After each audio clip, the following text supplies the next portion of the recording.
এতগুলো টাকা সব আমার আম্মুকে আমি দিয়ে দিব, মানে আমার আব্বাকে দেওয়ার জন্য। তো এখন দিব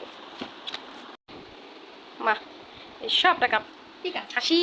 আসসালামু আলাইকুম, সবাই কেমন আছেন? আলহামদুলিল্লাহ ভালো নাই, তারপরেও ভালো আছি। আমার অনেক জ্বর, ঠান্ডা, মাথা ব্যথা, খুবই খারাপ লাগতেছে। তো আজকে আমি যাচ্ছি ব্যাংকে, আমি কিছু টাকা তুলবো ফেসবুকে থেকে। মাশাল্লাহ আমার টুকটাক টাকা আর্ন হচ্ছে। ওই দিনকে আমি 15,000 তুলে নিয়ে আসলাম, আজকে আবার আসছি। তো আমার ফেসবুকে যে ডলার আছে, আমি ভাবছিলাম 73,000 টাকা হইব, এই জন্য 73,000 টাকার একটা চেক লিখছিলাম। এখন দেখি আরো বেশি আছে। পরে এই চেকটা আমি কুটি কুটি করে ছিঁড়ে ফালাই দিলাম, তারপর আবার লেখা আবারও জমা দিলাম। তো আমি 75,000 টাকা টোটাল তুললাম। ওই দিনকে দেখছো যে আমি 15,000 টাকার মতো ব্যাংক থেকে উঠাইছি, উঠাই সব শপিং টপিং করে টাকা ভাঙ্গে লাইছি। আজকে আবার 75,000 টাকার মতো উঠাইতেছি, আর এই টাকাটা পুরোটাই আমার আব্বুকে দিব। আর আব্বু এটা একটা ভালো কাজে লাগাবে। তো টাকা উঠাই যে 500 টাকার মার জন্য 500 বাড়ি কিনে নিলাম, আর আমার বাবুর জন্য চিপস টিপস কিনা বাসায় চলে আসছি। এই কাপড়টা আমার শাশুড়ির জন্য কিনছি, আর এই কাপড়টা আমার খালাম্মার জন্য কিনছি। আলহামদুলিল্লাহ আলহামদুলিল্লাহ আলহামদুলিল্লাহ, এগুলো সব আমার ফেসবুকের টাকা। আজকে তুলে আনলাম 75,000 টাকা তুলে আনছি। এখানে হচ্ছে 50,000 আর এখানে 35,200।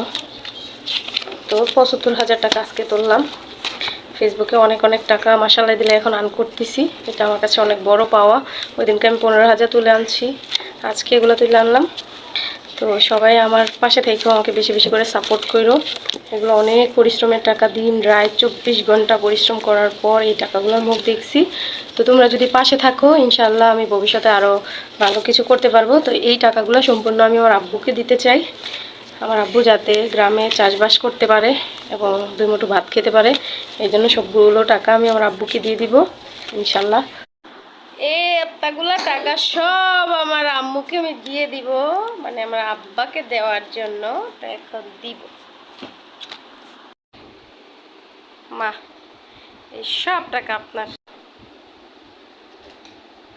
এই সব টাকা আমার মা আপনার আর আব্বার। এই টাকা দিয়ে আব্বায় ওনার ইচ্ছা মতো খরচ করবো, ওনার যা মন চায় তাই করব। যদি ফসল করতে চায় ফসল করব, দোকান দিতে চাইলে দোকান দিব।